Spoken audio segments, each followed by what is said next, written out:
Are you ready to run a half marathon with me? 3, 2, 1, begin.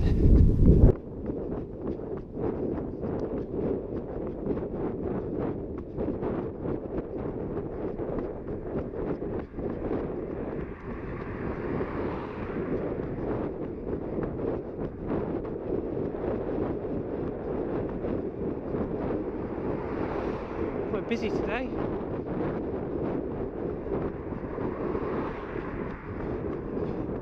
As it's Saturday early afternoon.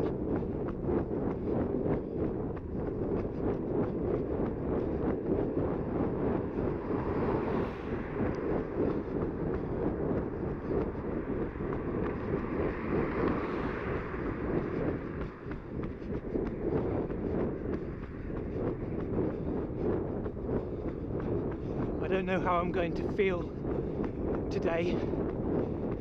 If it's going to be a fast run, I'm not sure yet.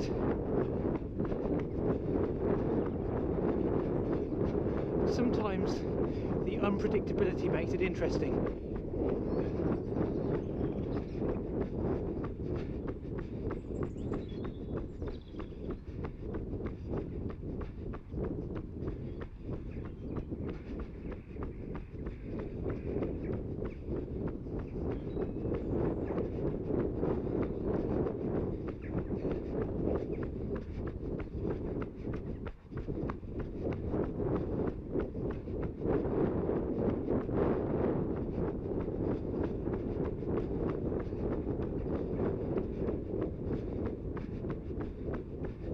So I'm running through Marlbrook.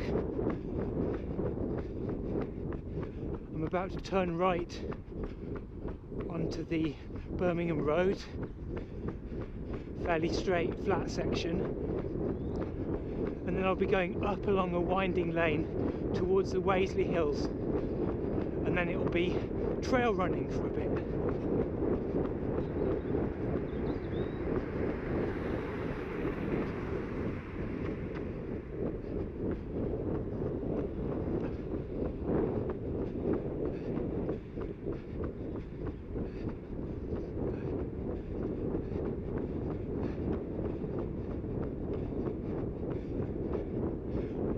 Obviously, I can't check the GoPro once I'm running, so I just have to hope that I set it up well.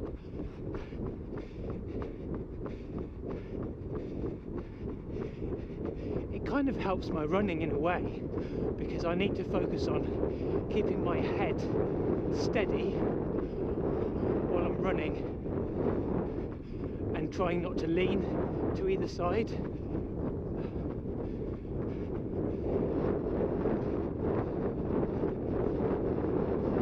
There's that old tip for posture to imagine a string passing up through your head that's pulling you up nice and straight.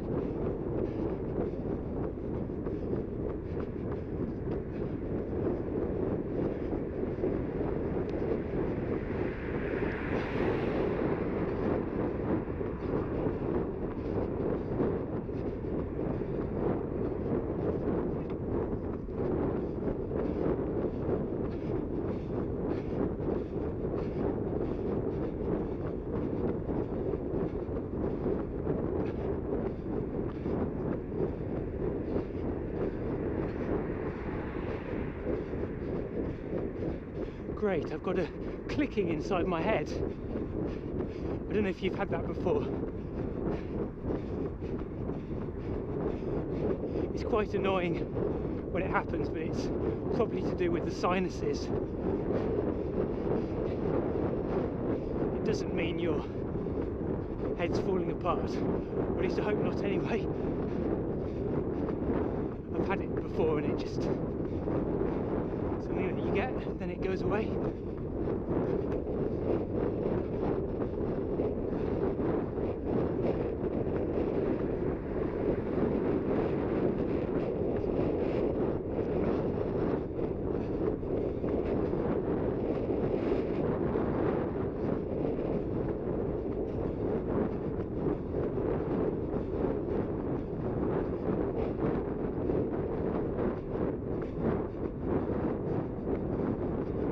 I'm not out of breath at all. I'm just breathing normally.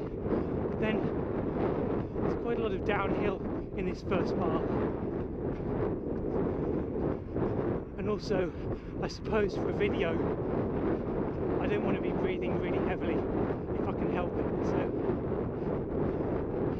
I guess I'll be keeping just a bit below a speed that would be uncomfortable, at least to start with anyway.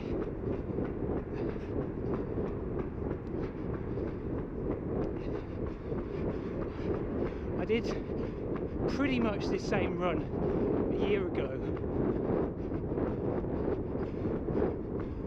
but I uploaded the video at 16 times speed, and I did it in, I think, an hour and 40. So I'll have to decide if I'm going to do the same route today, because there's a couple of really steep hills I like to run up. They do really slow the time, so I might just go on the roads or tracks for that bit.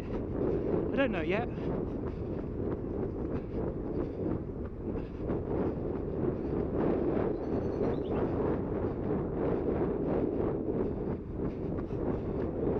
This is Liz's farm, the Highland cattle.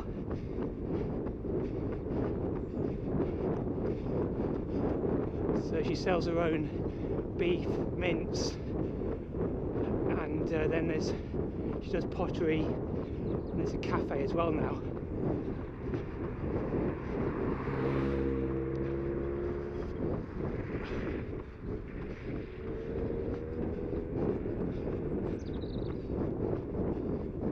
So yeah, little advert for Liz.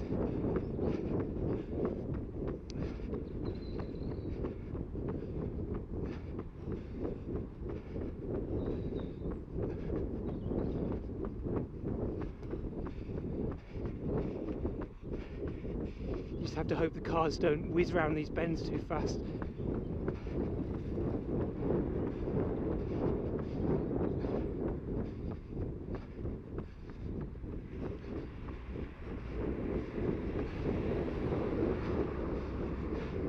Very definitely uphill now.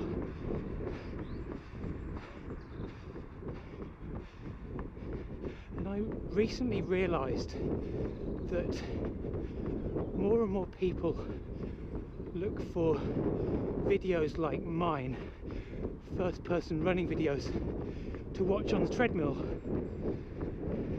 So if you're one of those people, I guess you should be turning up the slope setting to quite a steep slope here.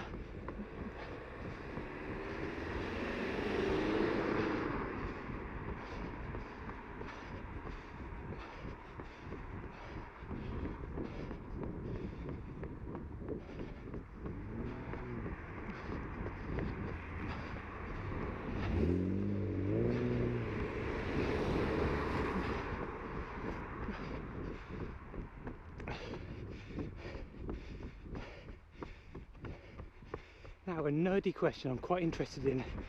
Just a second.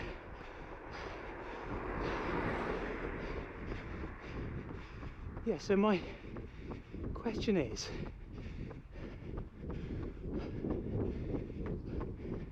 if you're running on the treadmill and watching a video like mine, which has a stabilized image, but some of the image might still be slightly jolty, then do you notice the jolting as you're running? Or does your brain automatically stabilize or compensate for it? The reason I say that is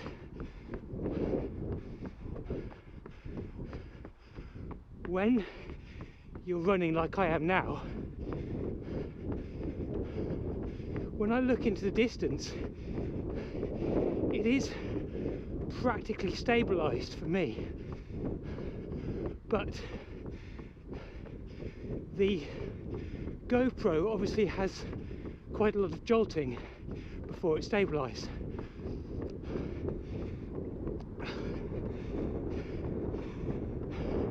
So maybe the GoPro is wobbling a bit on my head. I'm not quite sure. I mean, it is on the head strap quite tight.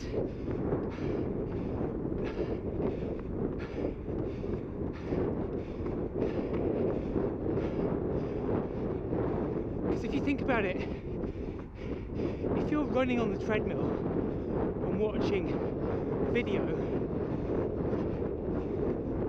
then your head is bobbing up and down, bobbing about as you run. So even for an image that's completely stable, your movement is destabilizing what you see. So you still have to restabilize it, in which case a slight jolting might not matter.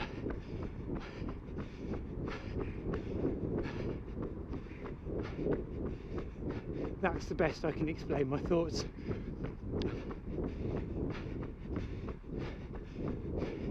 My interest in the subject goes back to reading Born to Run, because in Born to Run, Christopher McDougall looks at the evolution of humans. He looks at theories to do with evolution.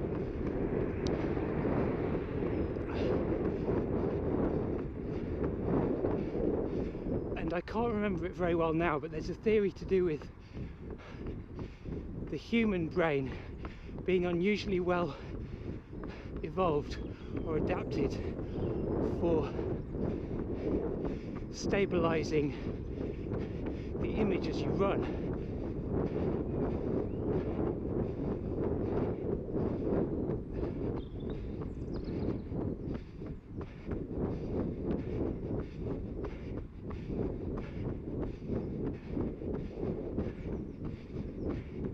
Because the theory goes that the humans were the best ultra endurance animals, so we could literally run down our prey, just run after it until it just couldn't go any further.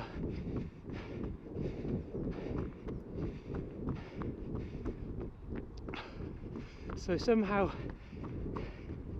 keeping the head stable, our relatively heavy head, and keeping the image stable was useful for that.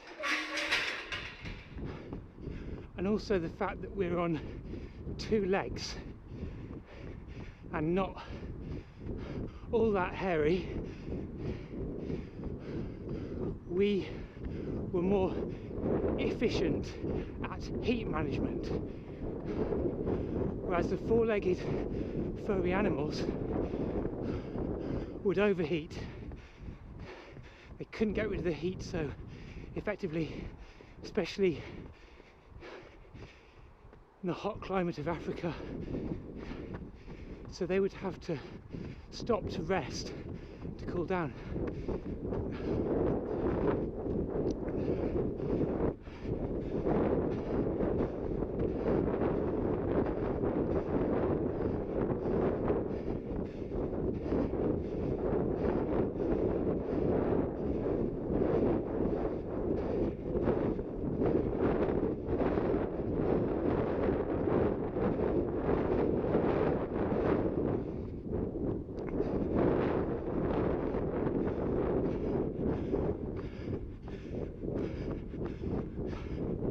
One of the unpredictable things was how much I'd talk.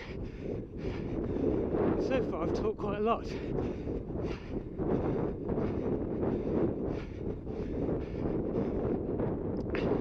I did think of bringing my iPod to listen to a book on the way back.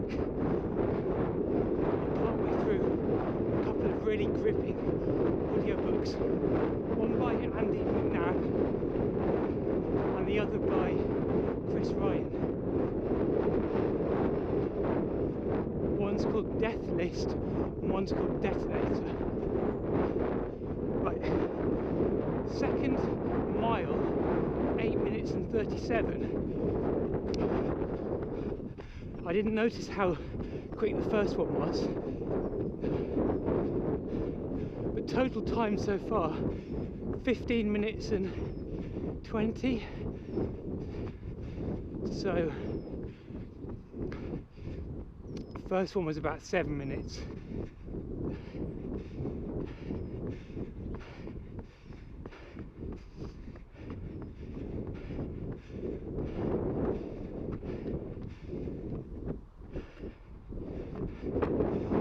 Thinking of bringing the iPod, but there'll be the hassle of just getting it out and setting it. I know it doesn't sound like much, but in the middle of a run I'm going to take my gloves off, get the iPod out of my pocket and wrap the wire. Probably have to stop the GoPro,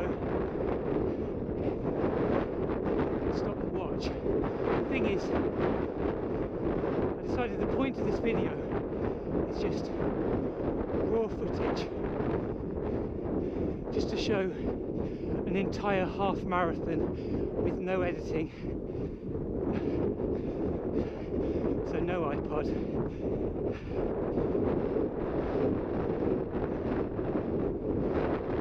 Hence, maybe some talking instead.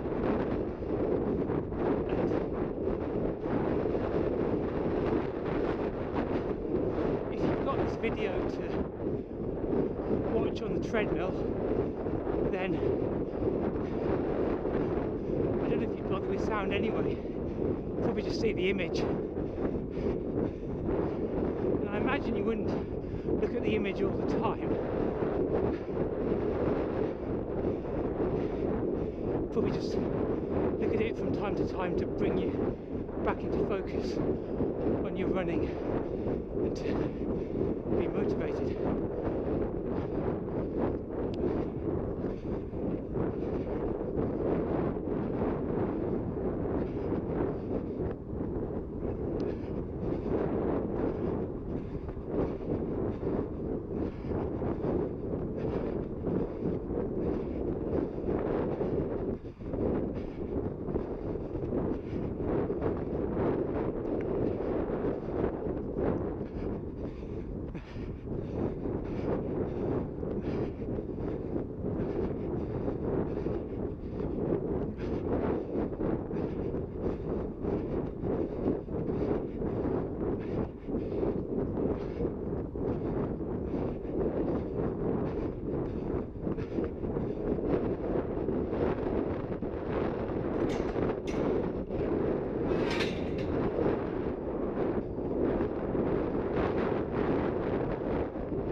Day.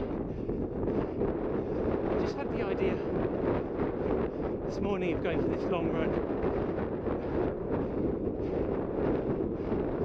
I don't tend to plan my runs and workouts much in advance. I go on how I feel. So I just felt like it today. I have noticed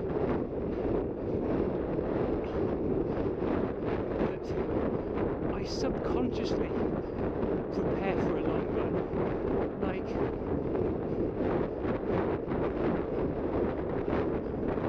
I'll eat more carbs.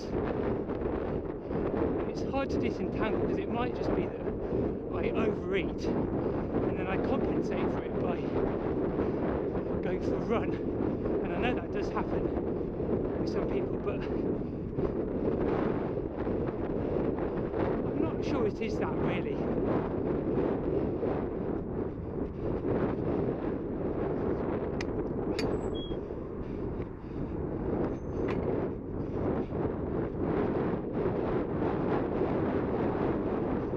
say too much more about that because there's raging debates about high-fat diets being good for you, generally good for running, but then high-carb vegan type diets. You could just say the body is amazing and can be optimised with wildly different diets.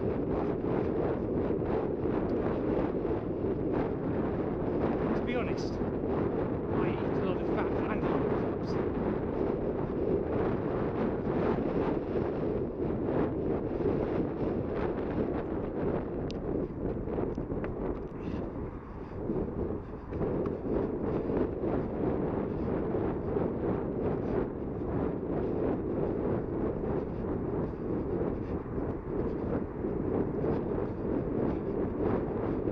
Talking about food, they do a wonderful English breakfast there. In fact, I haven't been for ages and I must go again. What's it called? The Windmill Special? I can't remember. They do a huge English breakfast, a huge fry-up. Can't say the word English properly. I think it's because my face is cold. It's a bit numb. It's really quite a cold day today. I've got my hat on over my GoPro head strap and I've got gloves.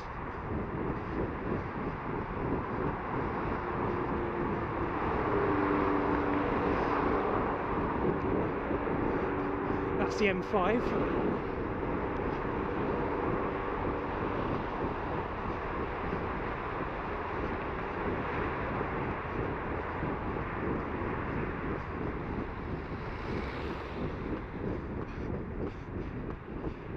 I do seem to like being the tour guide, but I suppose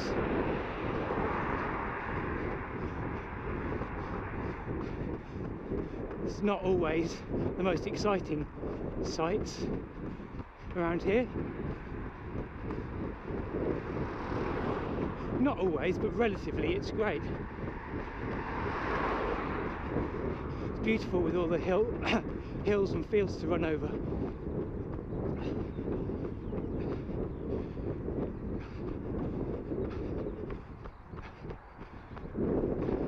So it keeps the run interesting for me. Although there's a couple of things I could say about that. One is that when you do the same run over and over again, it can become less interesting. Third mile, 7:52.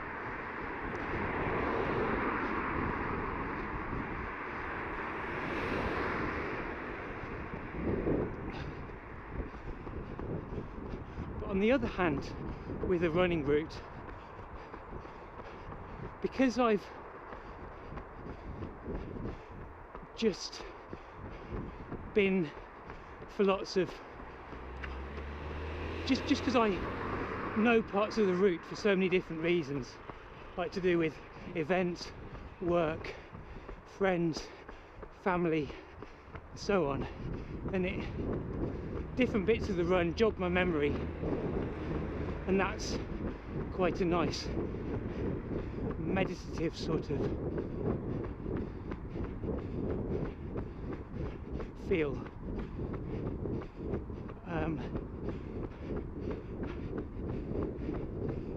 And also because I listen to a lot of audiobooks, I guess lots of scenes from the books come back to me. Like if I've listened to a certain part of the book at a certain point in the run, and then in turn there's whatever the audiobook makes you think of. So I suppose potentially in the past I've listened to some interesting psychology, self-help sort of books, partly for me, partly for helping other people. But I suppose, like if you go for a run and you listen to self-help type book and and it's the kind that gets you thinking in a positive way about your own life and your goals and so on, then when you do that same run in future, then it might get you into those same positive thought patterns at the relevant points in the run. I don't know, something to think about.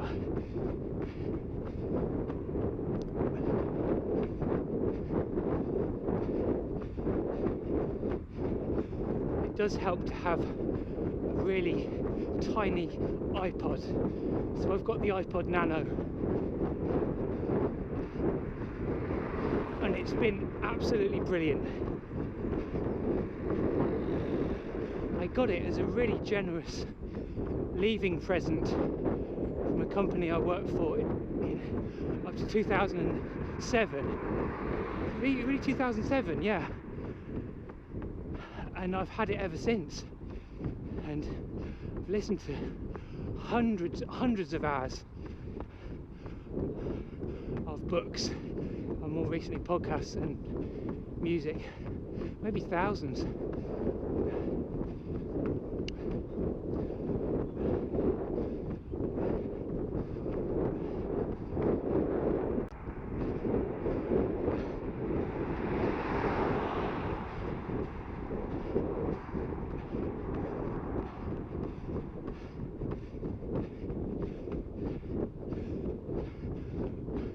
Right, up until this point, just in case you're interested in how it feels, I don't think I've thought for a second about tiredness or discomfort.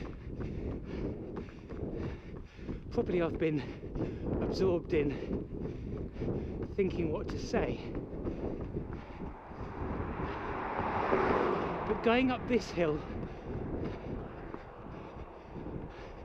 I have just started to feel slight discomfort.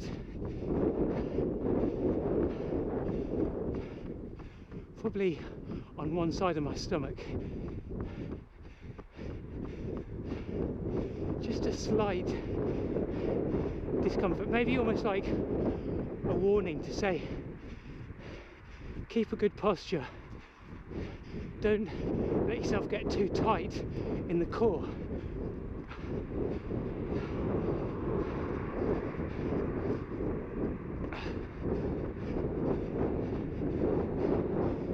You want to keep an efficient running style.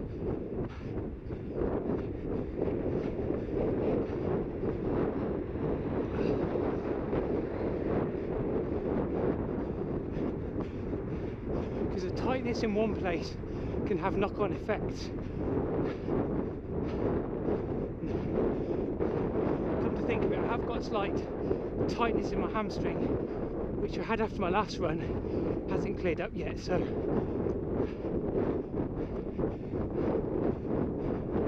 got to keep a nice loose running style with my leg into my hip and core. Just keep the sense of forward motion, symmetry.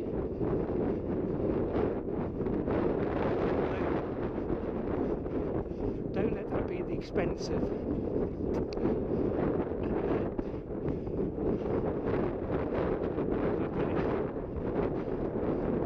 a naturally rotating hip. So the hip will rotate a bit as you run. Overall, obviously you're thinking about forward motion, like neatly tracking without too much side to side.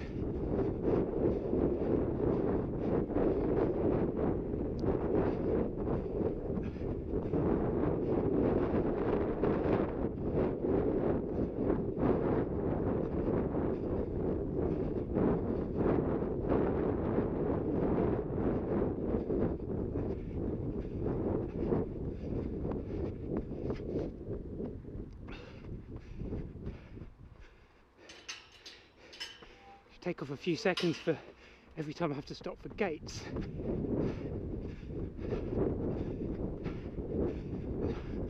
One trade-off with the GoPro is you can use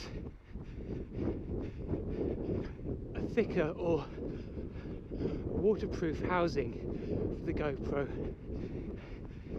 and that should cut out more of the wind noise.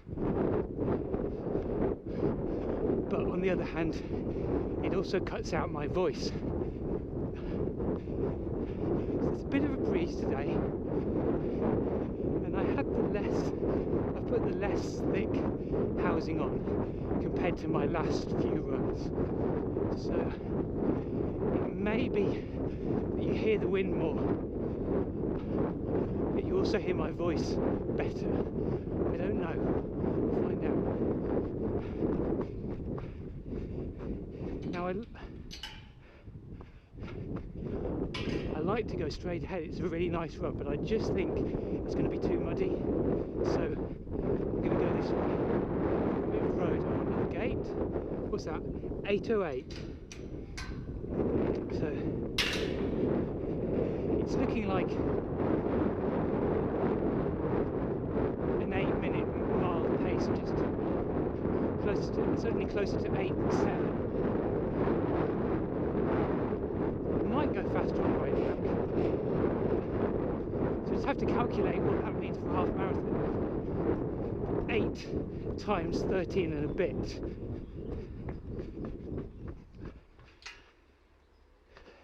So what's that? 104 minutes? And then add a bit. So an hour and 45 and a bit. Maybe 150.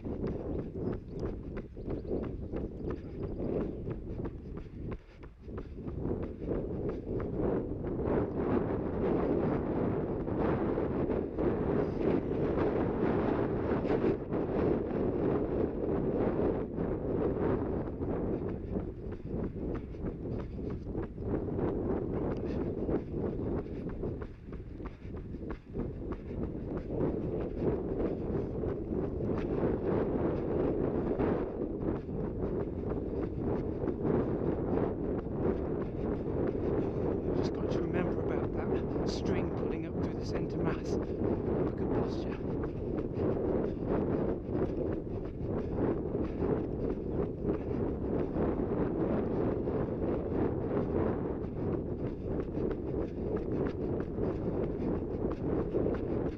I decided to speed up a bit going down the hill, just a bit.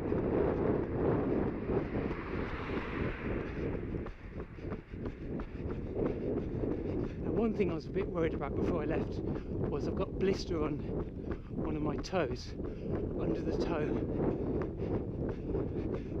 So far it hasn't been too bad, but all my toes are complaining a bit now. And I do get that with the trail shoes. They're just not quite as wide at in the toe box as my New Balance trainers. See, these are the caramel trail shoes, but they are wide compared to almost any other trail shoe. They're pretty good. But what I try to do is splay my toes as I run.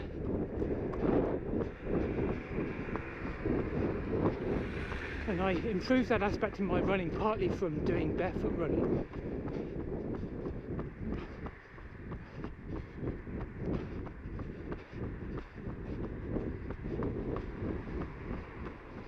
Because when you're doing barefoot running, you want to develop the habit of lifting your toes shortly before you land, before each foot lands, for a couple of reasons. One is that you don't want to stub your toes on stones and irregularities in the surface, as your foot comes into land each time. You want your toes to be raised. And then the other thing is, if your toes are raised, then your forefoot presents quite a strong surface as it lands on the ground.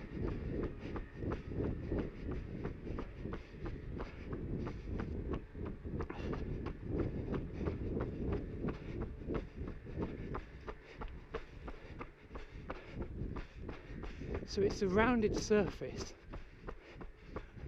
a strong tight surface, but then as more of your foot comes into contact with the ground, and as you put the weight down, the surface of your foot then spreads out. I think it becomes a bit less rounded, and it's a pretty amazing process, I think, whereby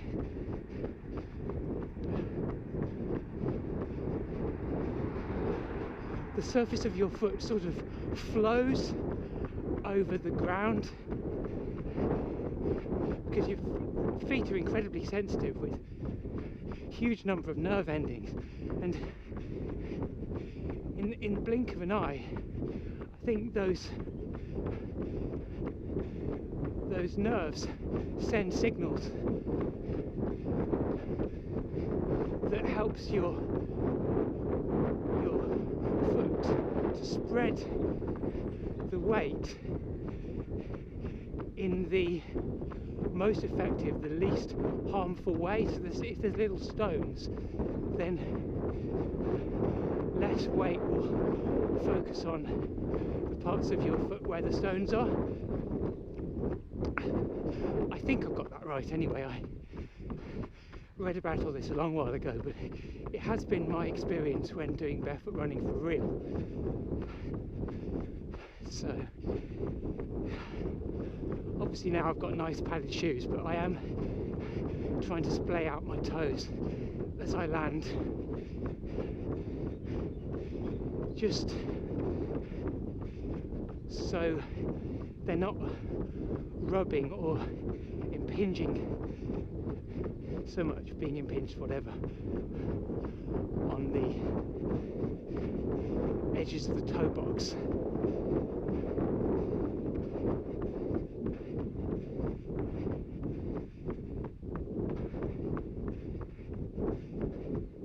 Because it's the rubbing that can create or aggravate blisters. Whereas if my toes are raised, then they're just gently touching the top of the toe box rather than being squashed into the corners.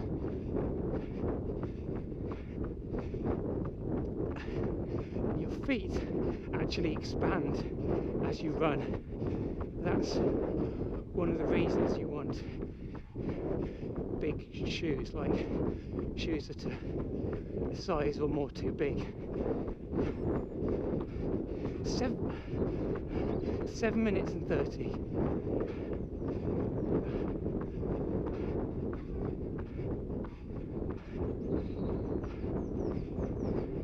So yeah, you buy, for me I like to get trainers that are a size too big, so then nice and wide in the toe box.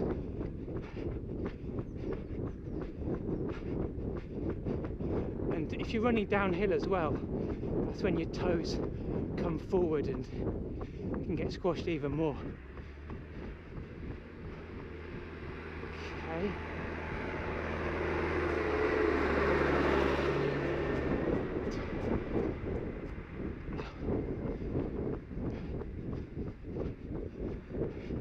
So these trainers are size too big, widen the toe box relatively for trail shoes, but even so it's impinging a bit.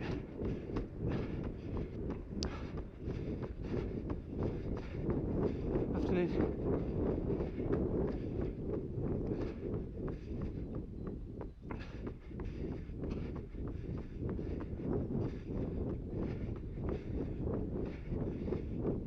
steepest hill, longest steep hill so far coming up.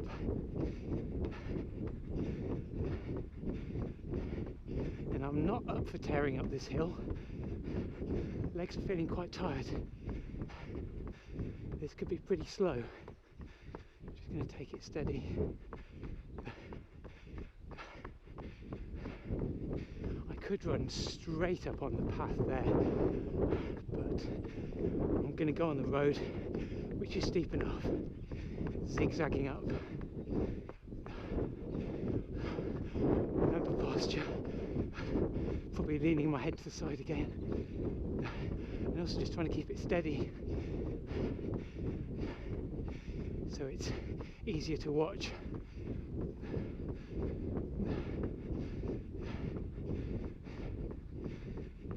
This is a difficult part of the run. If you're still well short of halfway, but you're feeling tired, just need to dig in, because often you feel surprisingly good in the bit after halfway, or I do anyway. Probably because it's downhill. I don't think it's just that. As you get into a rhythm, you get a psychological boost from being over halfway.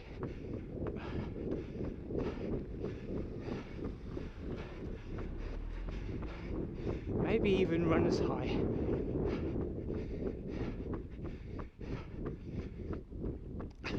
That's something I've wanted to talk about. Never quite got around to it. I've never known quite what to say. But it is true for me that at certain points on long runs where I do feel a high, like I just feel like running is incredibly easy and joyful, and that I could run forever without a care in the world.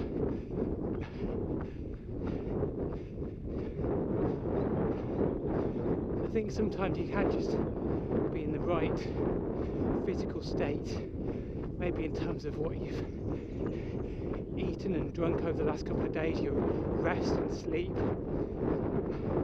then running at just the right time.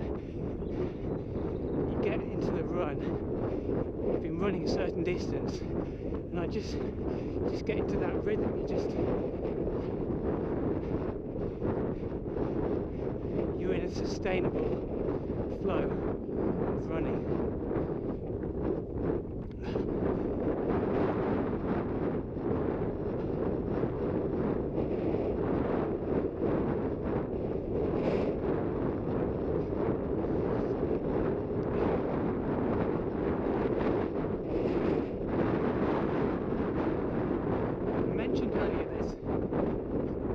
Sometimes run straight up the hills, so it's there on the left, and then the other hill as well. I've just decided pretty much in this minute actually I am going to make it less hard for myself and stick to the roads and tracks.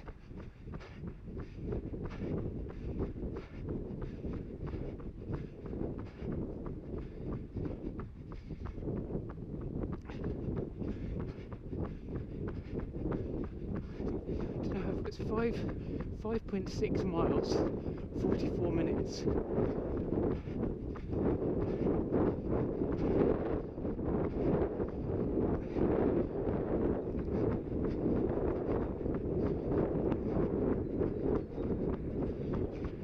Let's speed up a bit.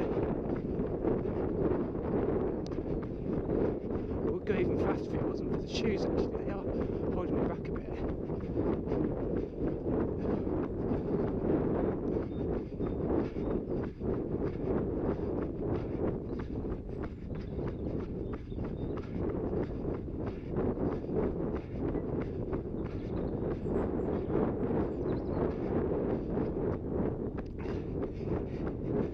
in summer when it dries out, I will wear the New Balance for trail runs, but I don't like to get them too muddy.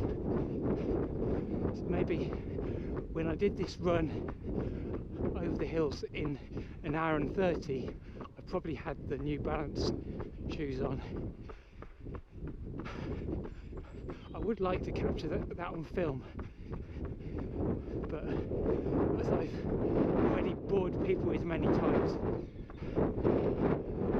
I've changed over to sprinting, and I shouldn't really be doing so many longer runs. Certainly as the summer season approaches, I want to focus on my training for sprinting, try and get into the squad, do some competitions. So I don't know when I might attempt the half marathon 1 hour 30 trail run.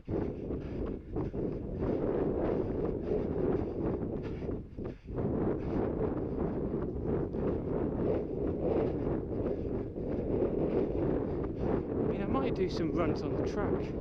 Now I'm a member of the athletics club. I mean, I could do a 5k on the track in spikes, finally get my 17 minutes.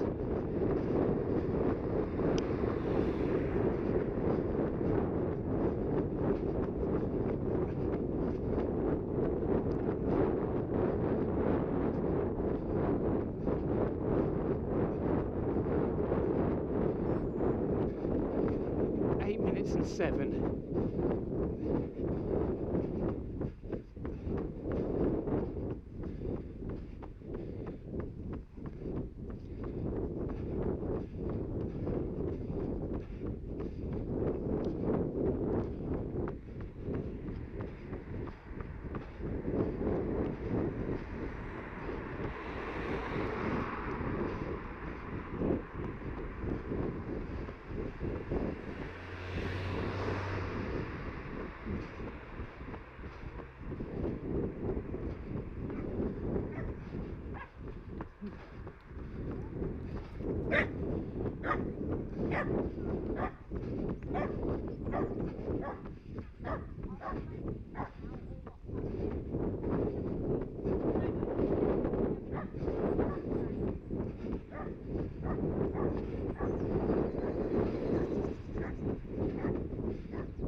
Thinking of food again now. This cafe here, they do amazing bacon and egg butties.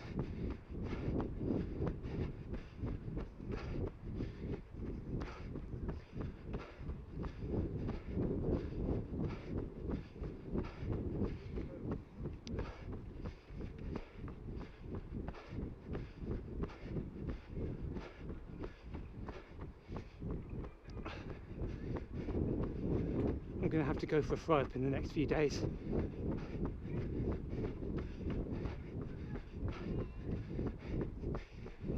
There's one near me that's a buffet. You can eat as much as you like between 9 and 11.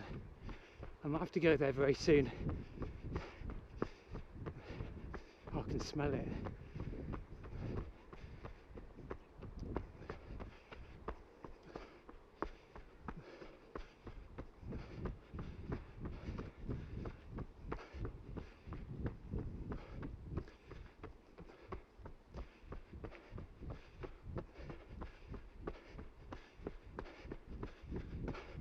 I'm feeling that hamstring again.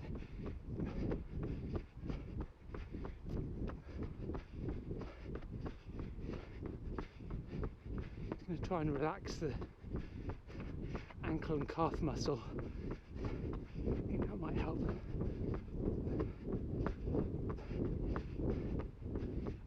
rotating the hip as well.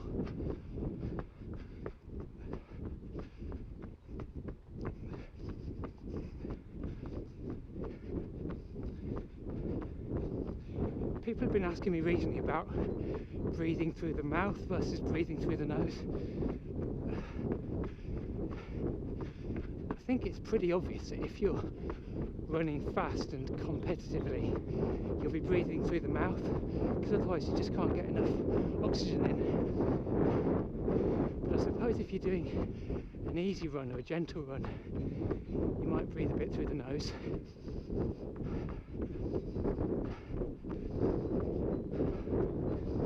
Yeah, I can do that. Although because it's cold, my nose isn't completely clear. I haven't got cold or anything, but so it's not going to sound very nice if I try and breathe through my nose. But it can be done at this pace.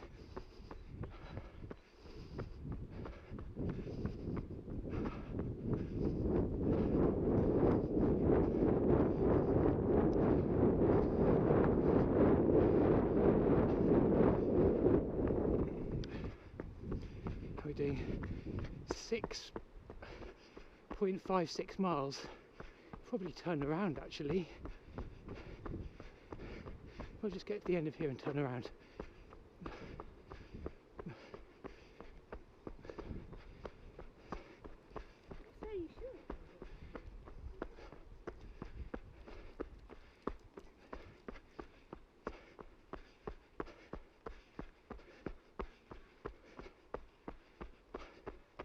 Afternoon.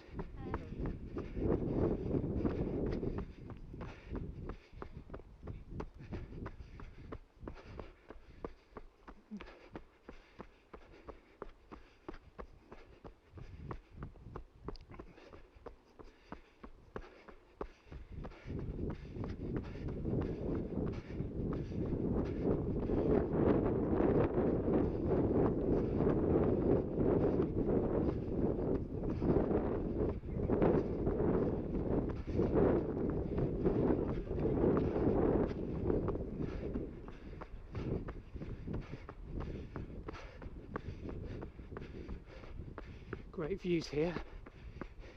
Bit misty, but you can just make out the Malvern Hills in the distance. Clee Hills. Oh, those are the main ones. Can't stop anyway. Keep going.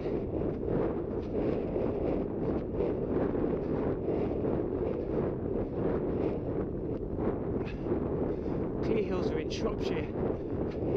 I do want to go on a day trip to Shropshire this summer. I haven't been for a few years, but I might even go for a run over the high hills.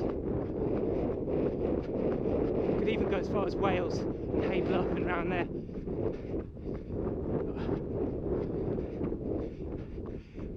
As the crow flies, or in a straight line, I'm really not that far from Wales here. Whether it's 50 miles, I'm not sure. It's not very far, but the roads aren't very direct, so it doesn't take a long time. Well, maybe hour and a half to the border.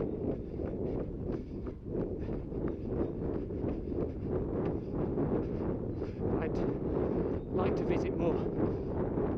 I guess I'm a bit tight with money and petrol. Yeah, there's good runs and cycles on my doorstep, and then the next step would be the Malverns or possibly the Cotswolds. But it's just justifying a 2-hour drive. In 2 hours, could have done the run. Anyway, how am I doing for time?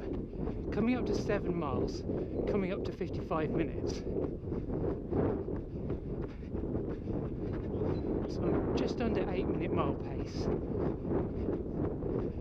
So I worked out earlier, that means I'm just under 1 hour 50 half marathon pace.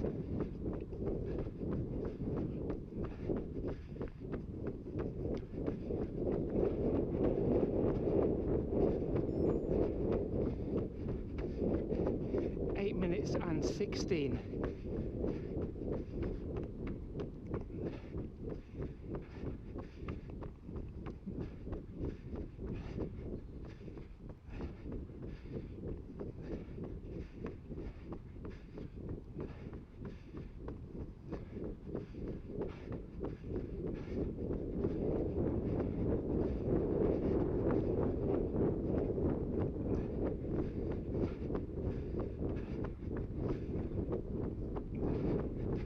This is where I remember feeling a bit of a high in the past. I sort of feel it now.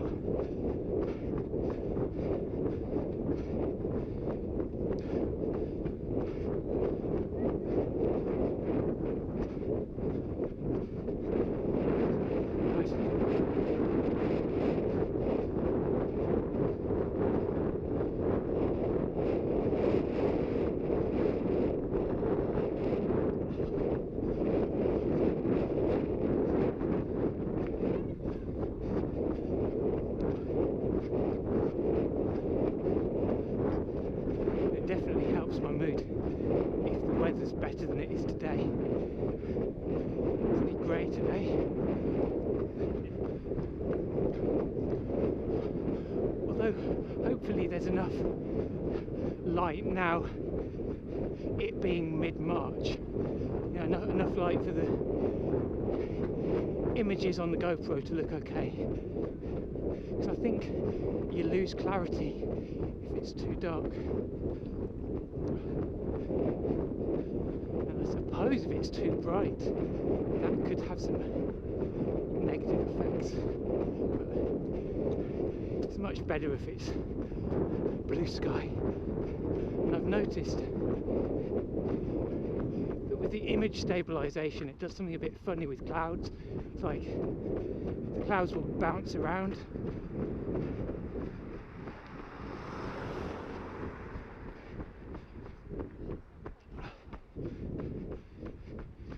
So I guess the ground and the mid-distance and the horizon are stabilized at the expense of the clouds. That is, if you've got sort of like fluffy clouds, like one of my last videos, you know, lots of little clouds, and they'll sort of bounce about.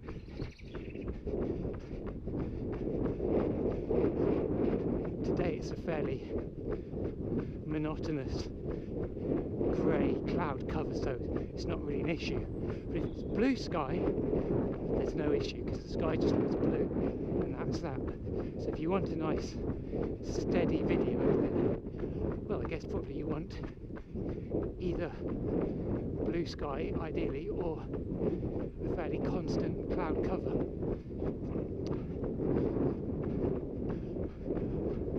Or maybe mist. I haven't filmed in a mist yet, I don't think. And up on the Licky Hills, quite often in the clouds, so you get thick fog. Have to film that sometime. I also want to film a decent run in the snow. We haven't had much snow the last couple of winters.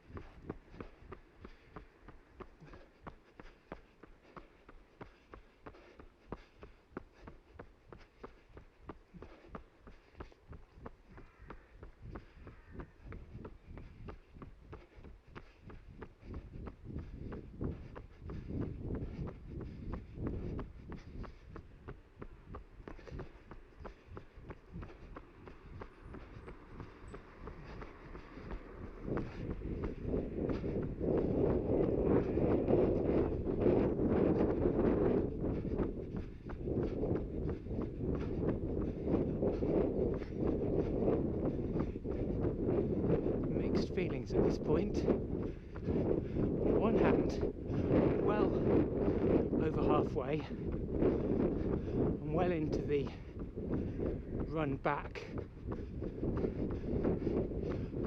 but on the other hand, I've still got a hell of a long way to go, because I'm at Clent. Run down one of the Clent hills, but I've still got to get past the other. I've got to run all the way to Romsley, up Romsley Hill, and down the other side, Waisley, up the Waisley Hills, down the other side, and then up towards Marlbrook.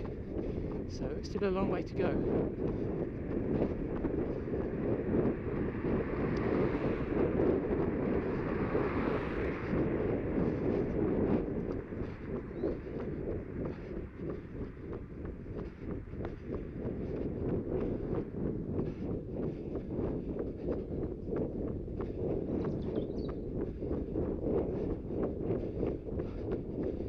7.7 miles, just over an hour running so far.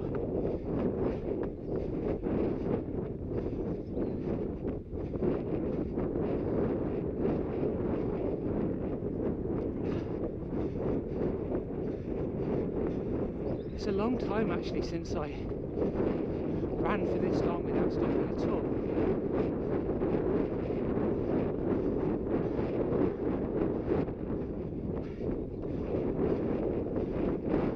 I don't do many long runs these days anyway, with the sprint training. But do the longer runs.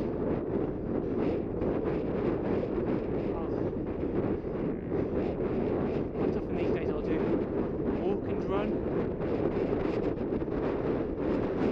And actually the last time, well, I've been twice to Clen recently. The one time a few days ago I cycled here, which was really good fun.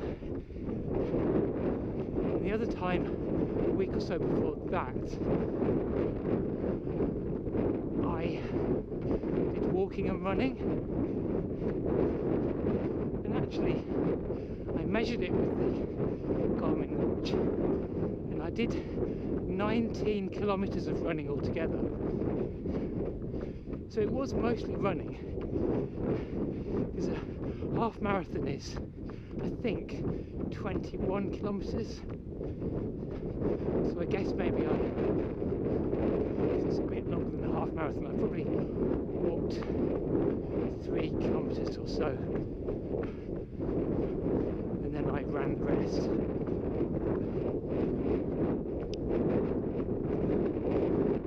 I think I was listening to my iPod. Yeah, I was listening to the Chris Ryan book.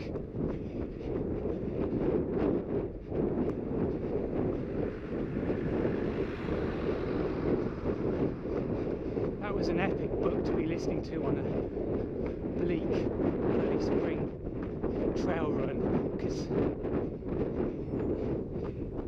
8 minutes and 5. It's set in the Brecon Beacons. It's a winter training exercise for wannabe recruits for the SAS.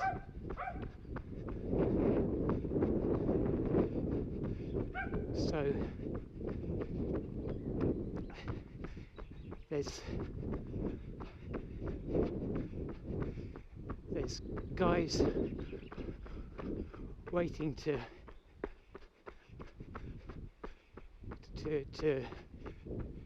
do what's called the fan dance. So you got Penny Fan. It's the highest mountain in South Wales, I think, or one of the highest anyway. And they've got to get up and down it as fast as they can, carrying heavy burdens.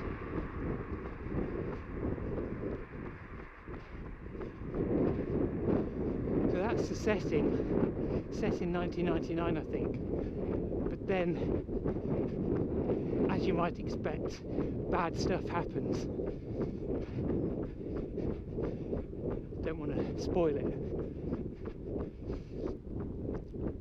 But I'll just say, if you're running over the hills and you're listening to a book in which people are running over the hills and bad things are happening, then it makes your run more interesting anyway.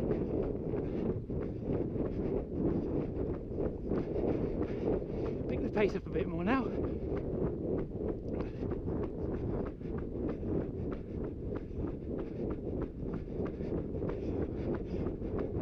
feeling a bit of the runner's high again, maybe more properly now. Just that feeling of, this is it, this is life.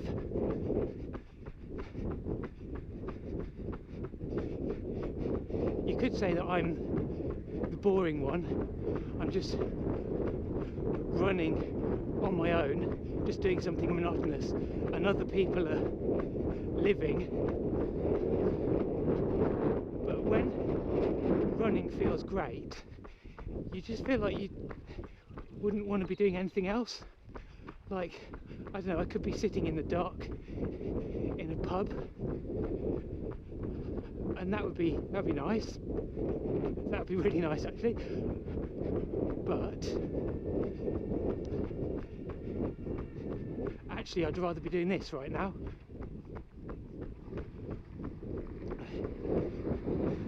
It just feels alive to be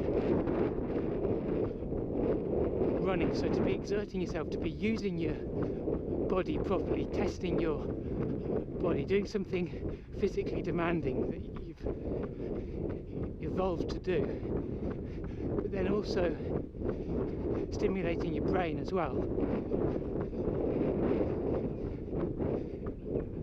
I mean, even just negotiating the terrain, adjusting your stride, watching the scenery going by, seeing what's ahead. And obviously I've got the added dimension of thinking and talking.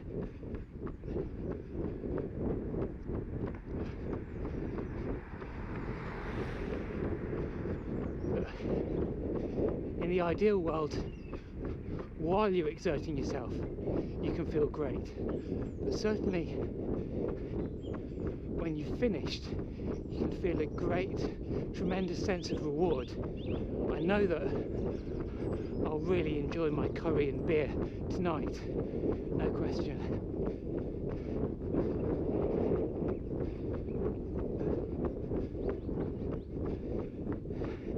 I may have mentioned this before, but another reference to Born to Run, the book, and the Tarahumara, the running tribe from Mexico, from Copper Canyon area. They drink a lot of beer. It's part of their culture. I think it's homebrew corn beer, if I remember rightly. But anyway, they go for ridiculously long runs, like everyone does, men, women, children. They run for days, and then they'll just let their hair down and have mad festivities where they just drink huge amounts of beer. So that sounds good to me.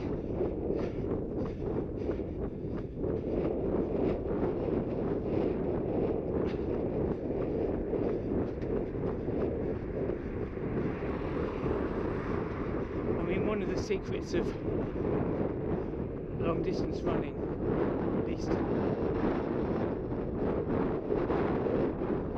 something that I've discovered, and I think it happens for a lot of other people as well, is that anything goes when you run a long way. So I say anything goes. Sugar, beer, whatever, fat, junk food, all the things that are supposedly bad. If you've been burning off thousands of calories, you just need to replace those calories. And there's only so much of the healthy stuff that you need. Like, you know, you've had your quota of vegetables and fibre, minerals, vitamins, whatever. Beyond that, you just need the calories, and you need the macronutrients. You just need your carbs, fats and protein.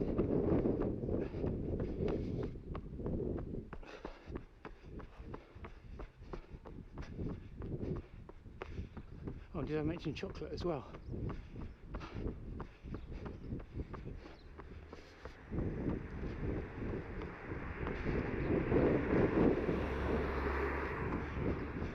obviously I wouldn't recommend beer before or during a run, but the other things maybe, and certainly after the run, when you've had time to recover, you can eat all sorts, eat and drink all sorts. Found that, remember last summer when it was hot, I found that black cherry cider was an amazing treat the evening after I've been doing a long run.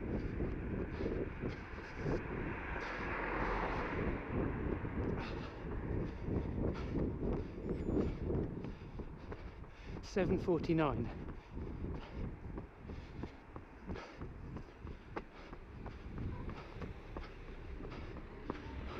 I was watching a video recently. I've been trying to look up other runners more.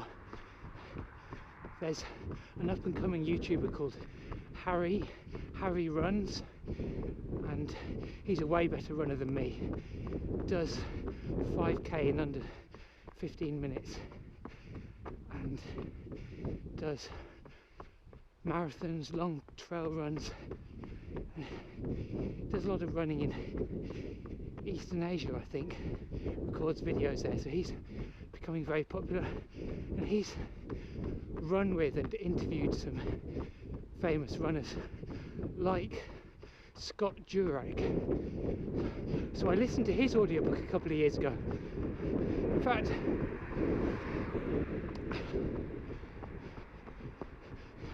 there's so many great books that I've listened to or read that I haven't mentioned and I forget about, and I should probably just make a long list of them and maybe go through them at some point in videos. Anyway, yeah, so I think if I got this right, Harry runs. One of his recent videos, he ran with Scott Jurek, joined him on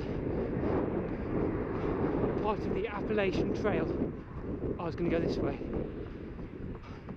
I think Scott Jurek set a record for the Appalachian Trail. It's a very long run.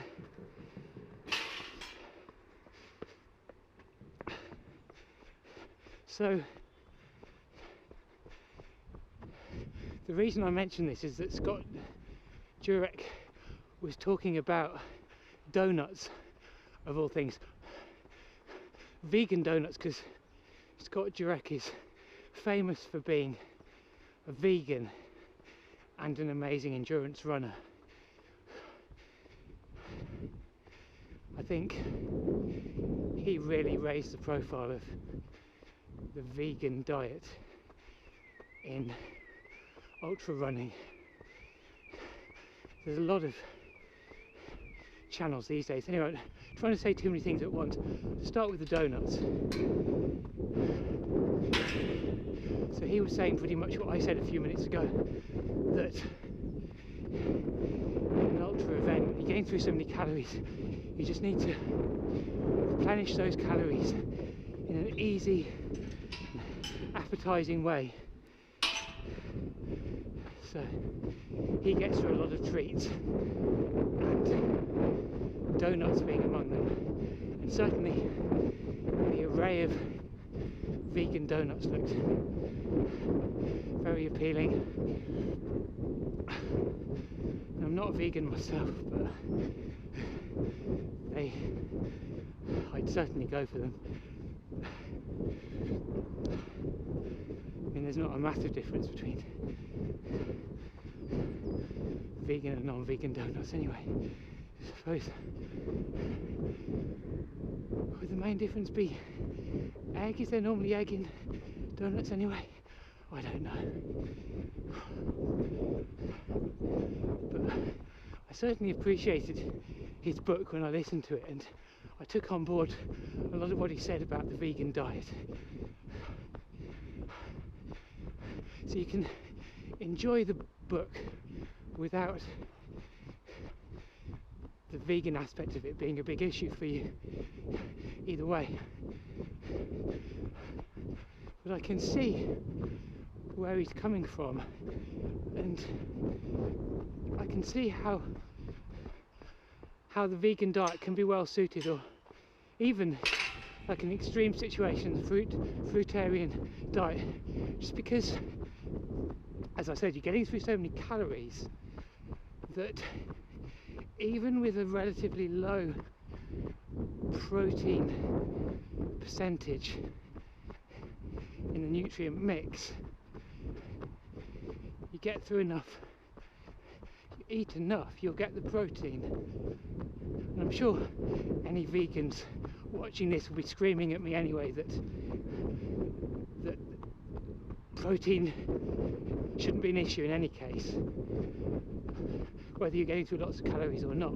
In this day and age, you can set up your diet, you know, there's ways and means of getting enough protein. So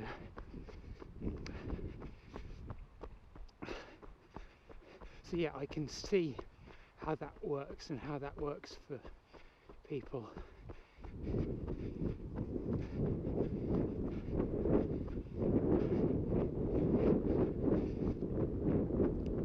I guess the thing with me personally, leaving aside the ethical question for now, is that my approach generally is moderation in everything.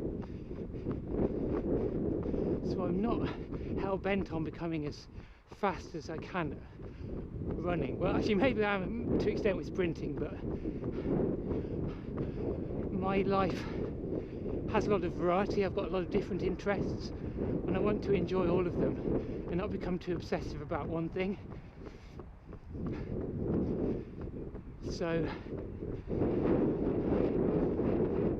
you know, if I wanted to get really into endurance running, I might test out having less meat and even fish, because it is heavy on the digestion.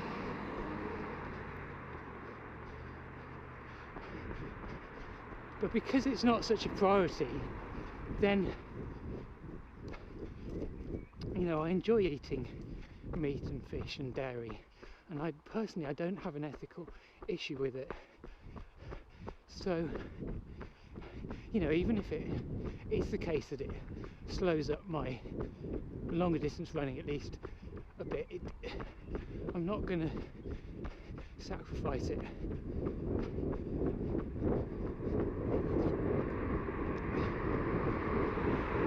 But I have noticed there's a lot of vegan runners, or at least on YouTube.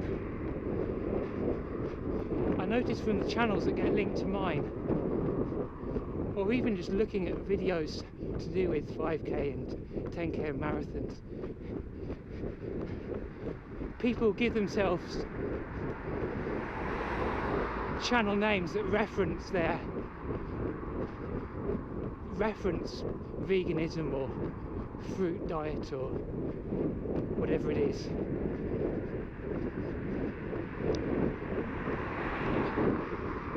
So that might show partly that it's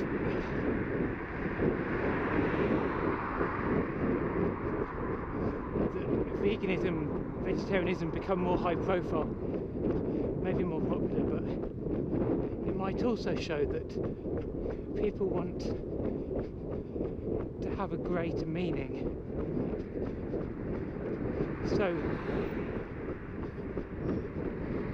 possibly being a runner is motivating in itself, or having a YouTube channel is motivating or fun, but actually if you can link it to a wider cause, like you're a vegan runner, then it just gives more of a structure. It's more, you feel like you're on a wider mission, perhaps, maybe.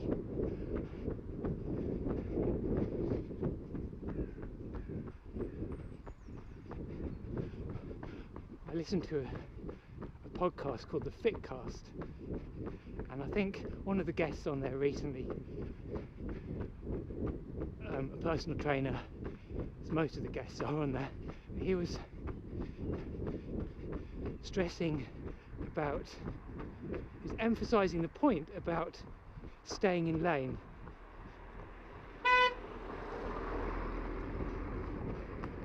Oh, I lost a few seconds there. Take off a few seconds at the end, if I remember. So yeah, staying in lane. It's a very long-winded way of me saying that don't venture too much into subjects you're not an expert on. 9 minutes and 41. Oops. Too much chat, not enough running. So 10 miles, 1 hour and 20. Just over 3 miles to go. So if I did 10-minute miles, then it would be, I'm going to stop the watch for a second now and keep jogging on the spot.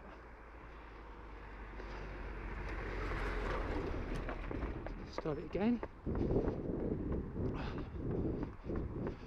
So yeah, even 10-minute miles I'd be pretty much 1 hour and 50. This is looking quite good.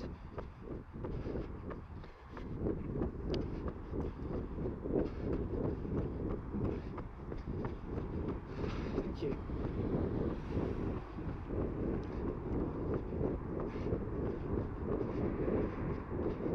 There might be a 10-minute mile running up the Wazy Hills.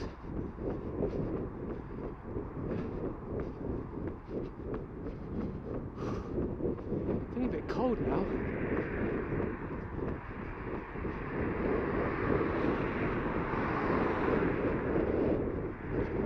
It's quite a cold wind from the north.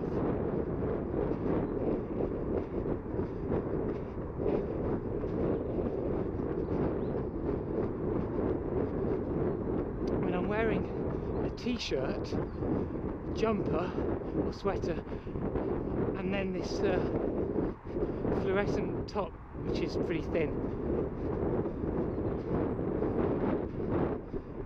Got long jogging bottoms on, short socks, thin gloves and a hat, cotton hat. The wind is cutting through me now.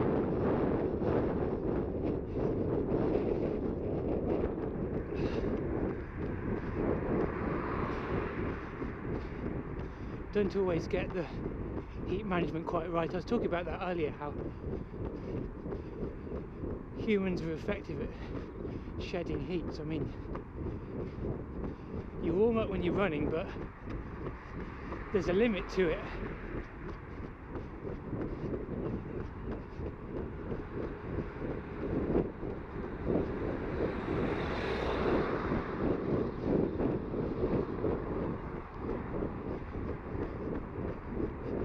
Might mean I'm running out of energy as well. Like, your body burns calories to keep warm, but you might start to run out of calories, because I think generally after about an hour's running it's a good idea to be taking on fluid and maybe sugar, calories. And that's what I used to do when I started running for longer than an hour, especially in the summer when it's very sunny and hot. It's good to replenish the fluid. But I mean, on a day like today, it's cold, so I'm not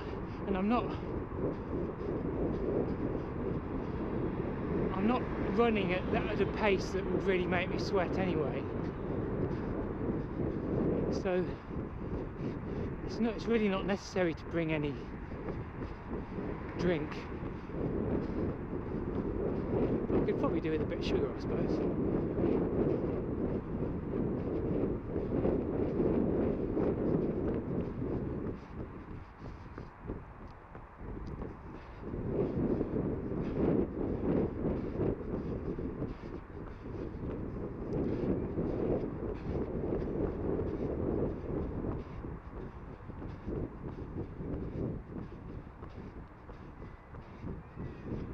just to reference the debates about high-fat diet, then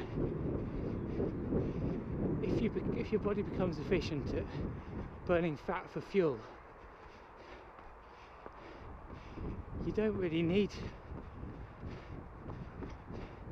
be taking on so much calories from sugar, or calories anyway, because you've got all those fat stores in the body. So provided there's just enough sugar, you get your fuel from fat.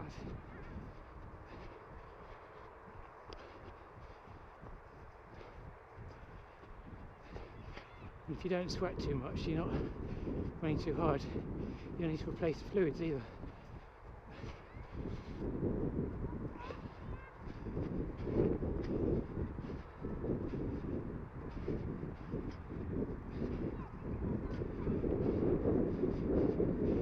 This is always a tough part of the run. It just keeps getting steeper.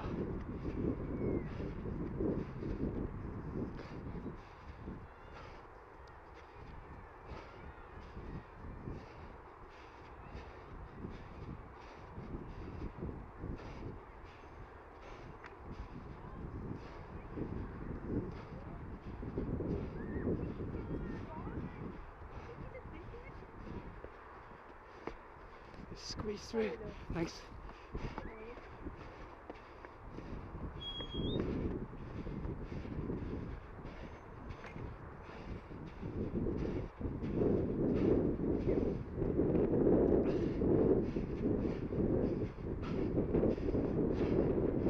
I try not to film people, but sometimes it can't be helped. It's really narrow bits, but probably did catch that on film.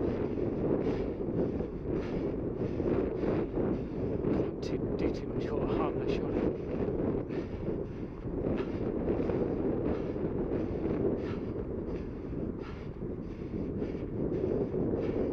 And even just to do one edit to a video adds hours to the time to do it, because if I don't edit, just to upload the video straight to YouTube, even just to edit one bit of it, it means I need to publish the video using Movie Maker, put the video into Movie Maker, do the edit, and then publish. And it's that publish process that takes hours for a long video. And then you've got to upload it to YouTube. It slows the computer down.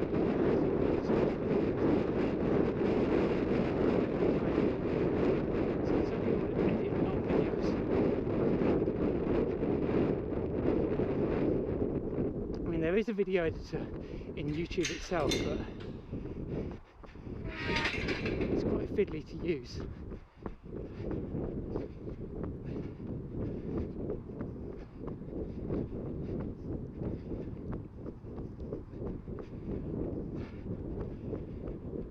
How am I doing? Nearly 11 miles, nearly an hour and a half. I suppose if I went for it now, I could get close to an hour and 45. I need to be doing 7-minute miles. There's quite a lot of downhill coming up. I'm tempted.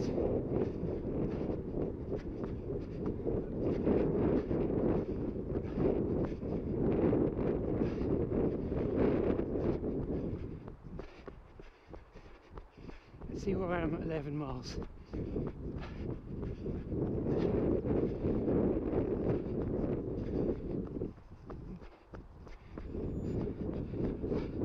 That was 8:59, or 9 minutes. And time so far, just wait for it to change. 1 hour 29:50. Maybe a bit less if I adjust for the stops. So really, I 7-minute miles. And actually I've forgotten, is it 13.11 miles for marathon, half marathon? 13.12.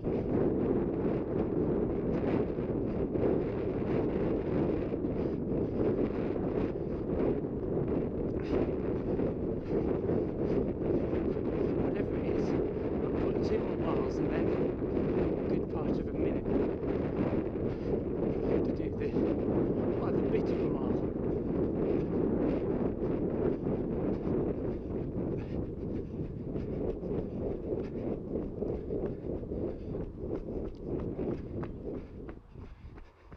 I bet my posture's not been quite so good the last mile or two. I've probably been leaning. I'm trying to stand up straight now. Remember about the string yet again. String pulling me up.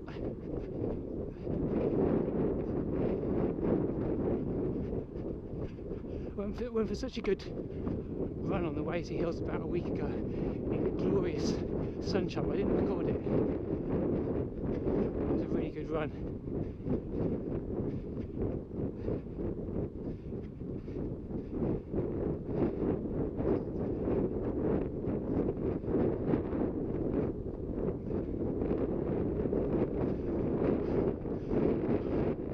Looking forward to everything now. Food, cup of tea, relaxation. It's all be perfect. I'm enjoying the run, but I'm getting towards wanting it to be over now.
Clarify something I was saying earlier about uploading a big video to YouTube.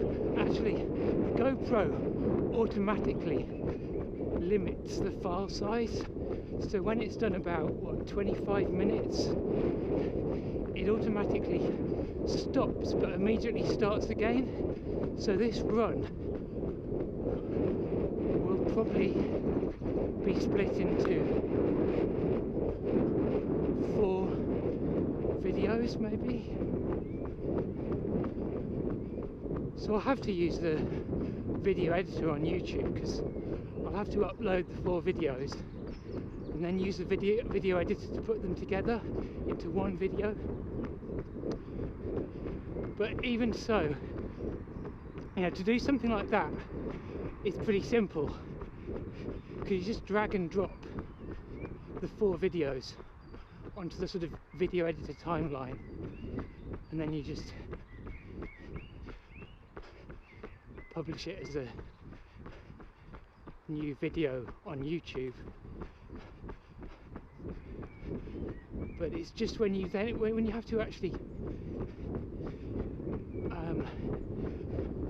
watch through the videos in the editor and then cut bits out of it and, you know, do more specific editing, not just putting the videos next to each other side by side, but actually having to zoom into it and start cutting bits out and so on. That's when it can get a bit fiddly, I think, in the YouTube editor.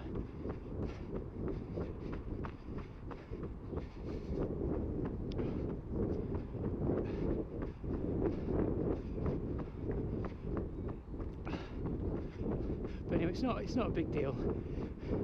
I mainly just wanted to mention about the GoPro splitting up the videos, just because it might be useful for people to know that, like people who are thinking of getting a GoPro or who haven't used it for really long videos yet.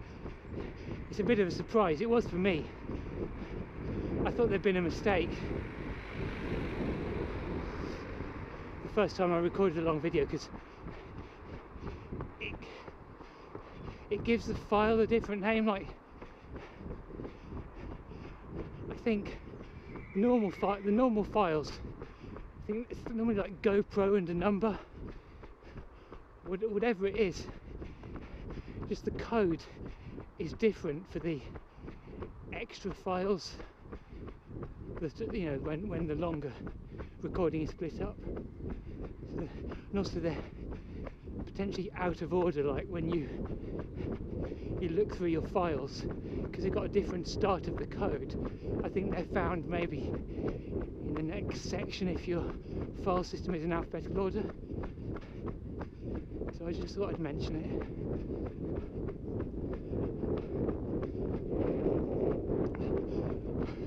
Right, how am I feeling? Legs feel heavy, toes are a bit sore,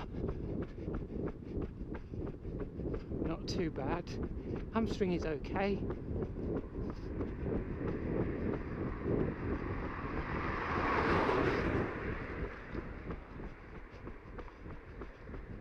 Yeah, I don't feel much that's too specific, I just feel a bit tired and heavy legs.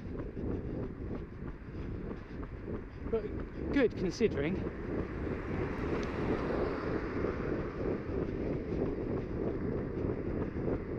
I'm not breathing heavily or anything. 7:40. Well, I said 7-minute pace. Really very close to that. I have to go really fast for this one and do a sprint finish. And just as I try to pick up the pace, I feel a slight cramp on the right hand side of my stomach. Little warning, don't push it with the fast finish. Yeah, the fact I'm not heavy breathing, it shows that the legs, toes, general tiredness have been the limiting factor rather than breathing. Breathing is absolutely fine. Can breathe through the nose at this point.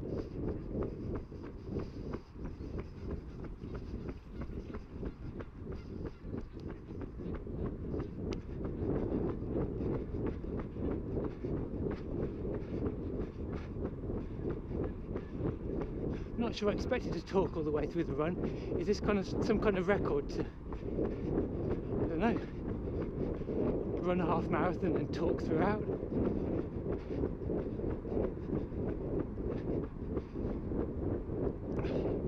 Come on, let's pick this pace up.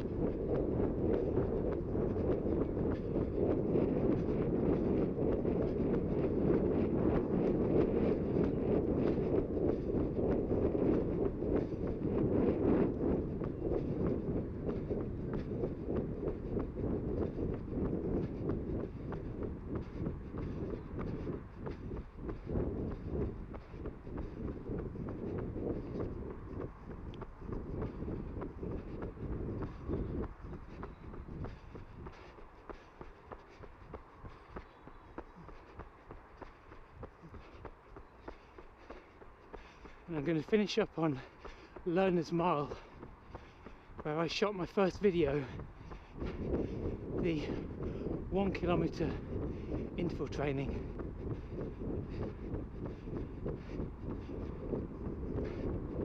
But luckily I'm not going to have as much as a kilometre still to go when I get to where I shot the video.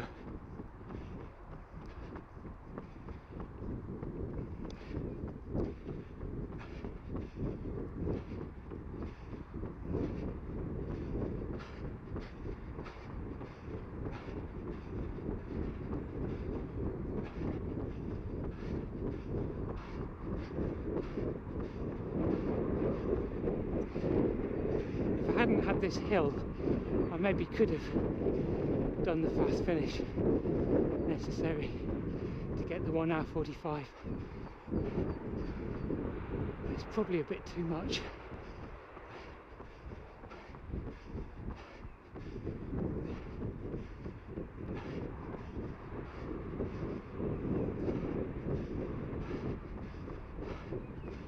Keep the posture, try and keep it loose. Relaxed running style with the forwards motion.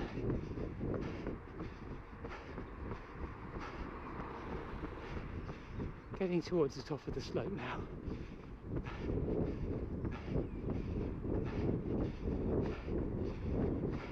"12.5 miles, 1 hour 41. Can I do no, not half a mile, 0.6 of a mile in 4 minutes? Actually, that's a kilometre. Oh no. Well, here goes. Deja vu.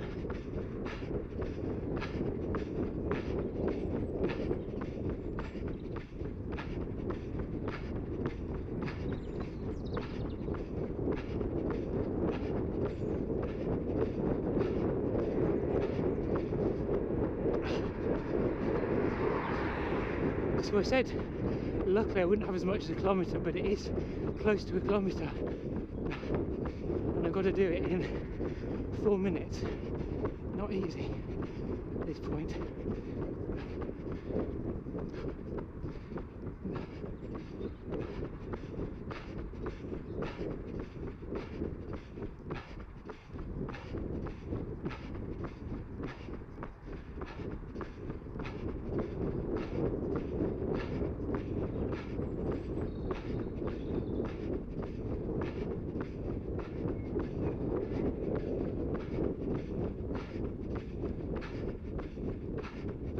Feeling good though, not quite run as high right now, but not too far off. If you had the high all the time, it wouldn't be a high.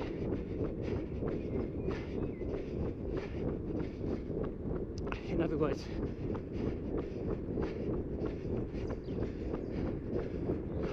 a rarer pleasure is a greater pleasure.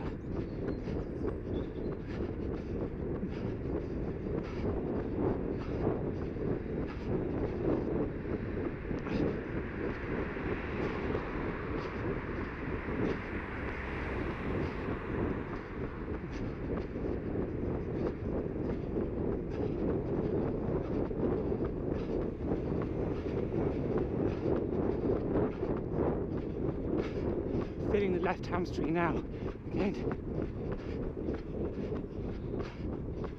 Just hope it will have recovered enough in time for sprint training on Tuesday, because I've only been back once this year to sprint training. That was a couple of weeks ago, and I really want to start properly now, Tuesdays and Thursdays if I can.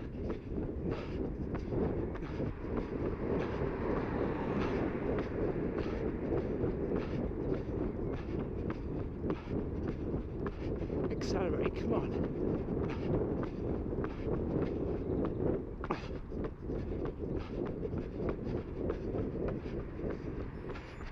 Well, that was a mile in 6:49. That's more like it, 6:49. And that included an uphill. So I need to do about 0.11 of a mile now, and I'm done. So I'll do 0.12 to be sure. Can't remember exactly what it is.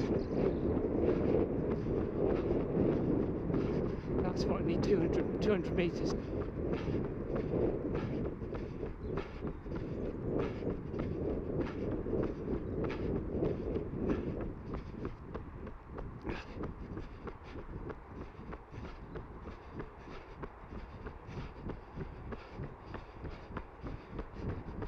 Right, 13.13, 41 hour 44:59.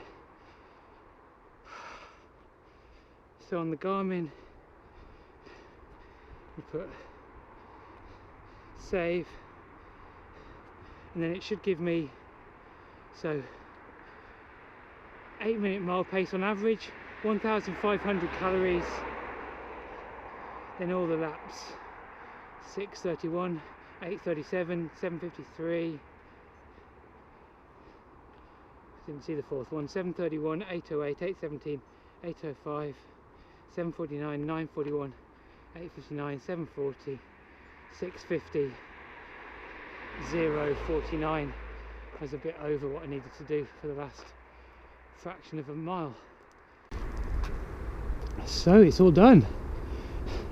I'm gonna walk or hobble back. I won't say too much more now, because probably every minute more that I record will be another 10 minutes upload time, and I want to be able to get on with my life. So that was fun. That was a pretty good run, that was. So I hope you found the video interesting and useful, and I'll be back again soon.